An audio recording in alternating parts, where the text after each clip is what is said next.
Ngomong tentang kuliner Kue Tiao, merupakan salah satu kuliner yang sudah ada di Indonesia sejak beberapa abad silam ya. Dan kuliner Kue Tiao ini kita tengarai merupakan salah satu kuliner yang dibawa oleh imigran dari Fujian, China ke Indonesia, seperti halnya yang mereka bawa ke berbagai daerah di Asia Tenggara. Kuliner satu ini sudah ada sejak 206 tahun sebelum Masehi, jadi cukup lama banget, dan memiliki nama awalnya yaitu Kue Tiao ya. Jadi ketika di Indonesia baru dilupakan dengan nama Kue Tiao, menyesuaikan dengan dialek lokal. Baik sobat kuliner, kita masih menunggu kuliner yang kita pesan tadi. Jadi kita pesan Kue Tiao spesial dari Berkat Rasa. Oh iya ini. Terima kasih. Terima kasih banyak. Baik sobat kuliner, sudah datang Kue Tiao kita. Akan kita ulas seperti apa rasa dari Kue Tiao yang dibuat sepenuh hati oleh Berkat Rasa, dan bagaimana keunikan dari Kue Tiao yang ada di sini. Makasih kok ya. Oke, kita akan ulas. Tadi udah dikasih sama Ko Steven juga tambahan minum malam-malam dingin. Wah, asik nih. Dari kuliner yang akan kita ulas kali ini yakni Kue Tiao yang porsinya lumayan jumbo, dengan tadi harga per porsinya mulai dari 20.000, ada juga 30.000. Yang pasti tetap ramah di kantong dan juga nggak bikin budget bolong ya. Tempatnya sekali lagi ada di dekatnya gang masuk Ngampilan atau gang masuk sentra Bakpia. Jadi ada di pinggir jalan, dan kalau kalian nanti mungkin mau nyari tempatnya bisa di search di Google Map ya, bisa dilihat di bawah ini. Namanya Rumah Makan Berkat Rasa Chinese Food. Dipastikan halal ya, karena semuanya sudah bersertifikat dan juga sudah melalui sertifikasi dari Kementerian Keagamaan yang ada di Yogyakarta. Kue Tiao yang ada di Berkat Rasa ini, dari teksturnya kita lihat sebentar. Teksturnya kenyal, lembut ya, dan dipastikan homemade, dipastikan ini buatan sendiri. Karena kalau biasanya pesen di luar itu otomatis dari bentuknya pun nggak sama, atau mungkin dari teksturnya mungkin sudah ada yang kemarin, ada yang kemarinnya lagi, tapi ini fresh, dibuat setiap hari, everyday. Nah, kita coba untuk campuran dari bahan-bahan yang ada. Tadi bahan utamanya untuk rempahnya ada bawang putih. Nah, karena bawang putih ini selain juga sebagai penguat rasa, tapi juga kaya akan manfaat kesehatan. Kita coba. Ada bawang putihnya, merica, terus ada lagi kecapnya. Mesti ada kecapnya, karena kalau kuliner jadul kalau nggak pakai kecap kurang rasanya gitu ya. Kecap asin ada, kecap manisnya juga ada. Tadi ditanya sama susunya, ini mau yang pedas atau yang gimana? Malam-malam jangan pedas, tapi kalau kalian mungkin senang dengan pedas bisa ditambah nanti. Ada di sini Kue Tiao yang pedas ya. Oke, kita coba lagi, kita coba dulu. Pas, cocok. Jadi dari rasanya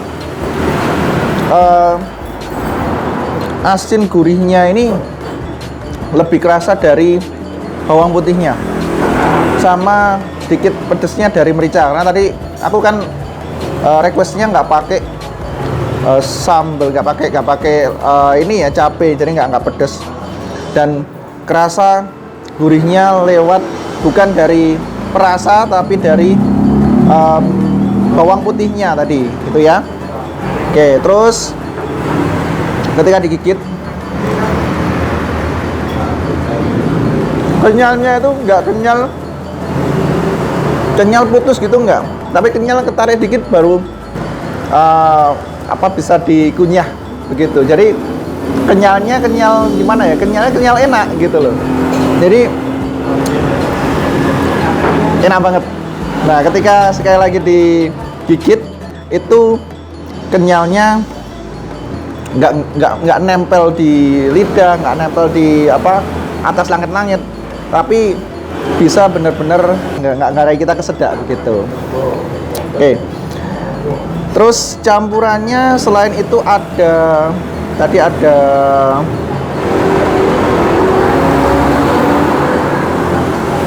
ini sawi daging ya, sawi daging. Terus ada lagi ternyata ada udangnya juga, ditambah dengan udang, karena juga tadi kan dibilang sama Coach Steven ya ada seafoodnya, ditambah dengan juga ada cincangan daging sedikit, terus ada lagi pakai telur ya.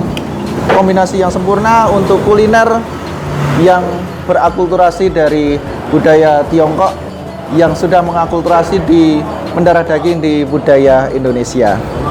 Jadi sekali lagi, kalau kalian pas berkunjung ke Jogja, jangan lupa untuk datang ke tempat ini, menghabiskan malam minggu untuk berkuliner dulu sebelum melanjutkan jalan-jalan kalian ke pusat Yogyakarta, yaitu ada di Malioboro. Kita lanjut lagi. Kuite yang ada di Indonesia sudah diadaptasikan dengan berbagai macam topping yang bisa dinikmati tidak hanya satu kalangan saja, tapi juga kalangan-kalangan lain, karena kita tahu di Indonesia kemajemukan dari masyarakatnya luar biasa, dari berbagai religi, dari berbagai adat budaya, tata masyarakat.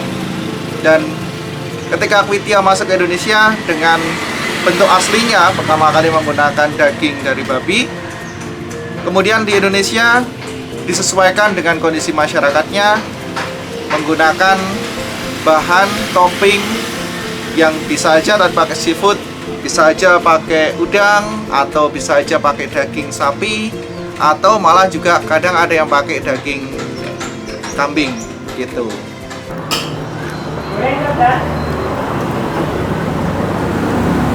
Nah, sobat kuliner, selain ada kuitiao dan juga Chinese food yang tadi kita sebutkan di depan, ini ada juga minuman khas Jogja. Kalau ke Jogja nggak minum jamu satu ini, itu rasanya nggak Jogja. Katanya begitu, katanya Susuk tadi. Ada yang tahu jamunya? Kamu tebak ya. Warnanya kuning, terus dari bahan-bahan yang juga punya manfaat lebih bagi tubuh, ditambah lagi dengan bahan yang biasanya kita makan setiap hari nih, ya, tapi dengan bentuk yang masih belum menjadi makanan pokok. Ada yang tahu? Baik, beras. Nah, beras sama kencur ketika dijadikan satu jadi jamu beras kencur khas Jogja. Jadi kalau kalian ke Jogja belum nyoba jamu satu ini, kayaknya ada yang kurang ya, karena beras kencur ini bagi orang Jogja dalam hal jamu itu adalah jamu dasar yang sering kali dikonsumsi. Jadi tadi sudah disediakan juga, sebenarnya kita pesen ini minumnya es jeruk, tapi sama Susuk tadi diminta ini ada beras kencur, mau mas? Ya udah, mau kok. Akhirnya kita disediakan satu porsi dan sekalian kita review, kita incip bagaimana rasa dari beras kencur yang diracik sendiri dan buat sendiri oleh Berkat Rasa. Kita coba.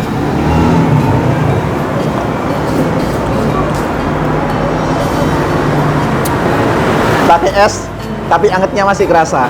Kencurnya itu, ya manisnya pas juga, karena manisnya kan pasti udah ditakar ya, udah berkali-kali buat dan recommended banget.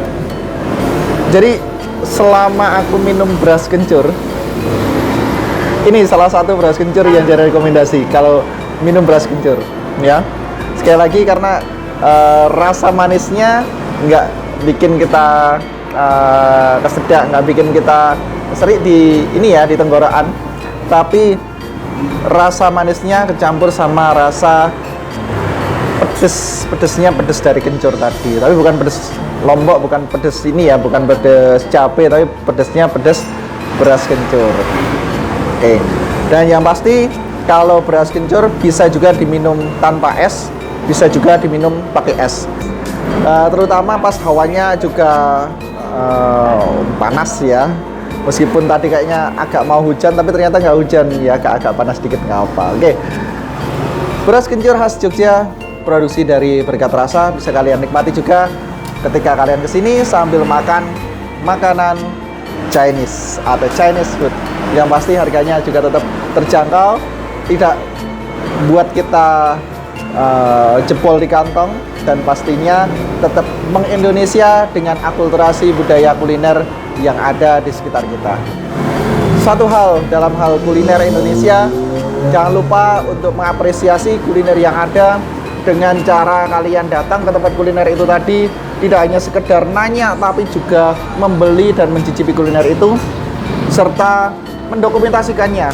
Karena dengan dokumentasi yang kalian nanti unggah di sosial media, bisa memberikan dampak baik bagi pemilik tempat usaha tersebut, pelestari budaya kuliner Indonesia, yang pastinya nanti akan dikenang dari masa ke masa. Dan semakin banyak orang tahu lewat sosial media kalian, semakin banyak juga kalian membantu tempat tersebut bisa berkembang dan menginspirasi banyak orang dengan sajian kuliner yang disediakan di tempat itu tadi. Indonesia kaya akan kuliner.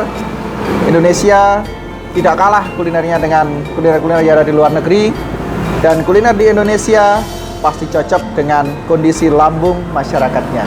Tetap berkuliner Indonesia bareng Ekspedisi Nusantara, membumikan budaya Kamardikan.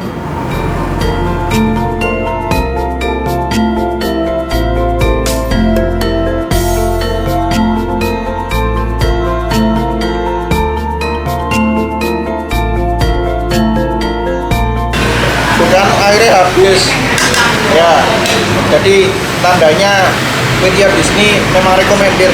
Tadi kan masih separuh-separuh ya kita makannya ya, ini udah habis.